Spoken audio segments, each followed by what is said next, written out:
আজকের সকালে স্ম্যাকডাউনের জন্য আমরা সবাই অপেক্ষা করেছিলাম যে ভাই রেন্ডি অর্টনের বিহাইন্ডে কে রয়েছে।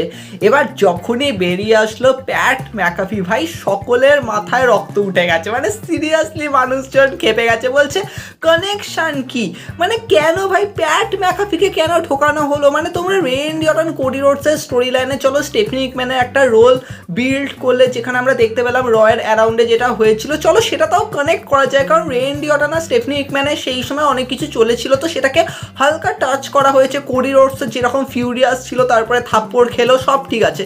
প্যাট ম্যাকাফির রোলটা কি ভাই, উনি কিভাবে আসছেন আর উনি নাকি রেন্ডি অর্টনকে জ্বালিয়েছেন, এটা আমরা বিশ্বাস করবো? মানে কি খেয়ে তোমরা স্ক্রিপ্ট লিখেছো এরকম ব্যাপার।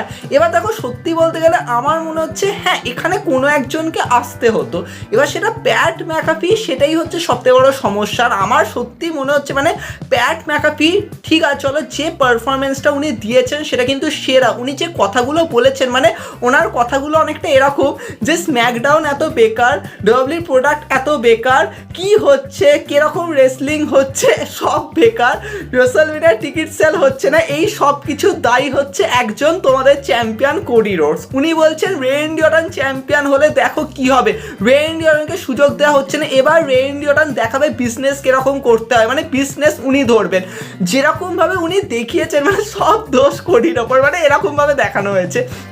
সত্যি বলতে গেলে এক্সিকিউশনটা পারফেক্ট, নো ডাউট। আর আমি প্যাট ম্যাকাফিকে কখনোই ছোট করবো না, কারণ উনি যেরকম ডেলিভার করেন, আমরা আগের বছর গুন্থারের এগেনস্টে ওনার যে ইমোশনটা দেখেছিলাম, উনি যেরকমভাবে ক্যারেক্টারটা বিল্ড করেছিলেন, যেরকম প্রোমো ওয়ার্ক ছিল, সব থেকে ভালো ছিল। আমি দেখো ওনার সাথে লোগান পলকে কখনোই কম্পেয়ার করবো না, লোগান পলের রেসলিং স্কিল যথেষ্ট ওপরে, কিন্তু প্যাট ম্যাকাফি ক্যারেক্টারটা খুব ভালো বিল্ড করে।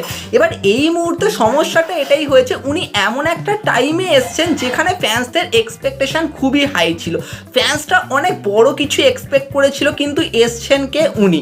এবার সত্যি বলতে গেলে এই কারণেই ফ্যান্সটা খেপে গেছে, মানে ফ্যান্সটা ভেবেছিলেন যে এখানে হয়তো এমন কেউ থাকবে যার একটা বড় মেজর অ্যাট্রাকশন হবে, কিন্তু না ভাই, এখানে টিকেও তো মানে সেই সময় থেকেই চেয়েছিল যে হ্যাঁ প্যাট ম্যাকাফিকে বড়োভাবে আমরা বিল্ড করবো, ডব্লিউডব্লিউইর ফেস বানিয়ে দেবো এরকম। ইভেন ট্রিপল এইচও সেই সময় বলেছিল যে হ্যাঁ প্যাট ম্যাকাফিকে আমরা কোম্পানির ফেস হিসাবে, মানে কিভাবে যে দেখছে আমি আর কি বলবো, মানে উনি তো ভেবেছিলেন গুন্থারকে প্যাট ম্যাকাফি হারাবে, মানে কিছু বলা নেই। সত্যি এখন মনে হচ্ছে প্যাট ম্যাকাফি কি টানবে, মানে দেখো আমি ওনাকে ক্রিটিসাইজ করছি না, কিন্তু সত্যি সিচুয়েশন এমন যে উনি এরকম অবস্থায় ঢুকে গেছেন।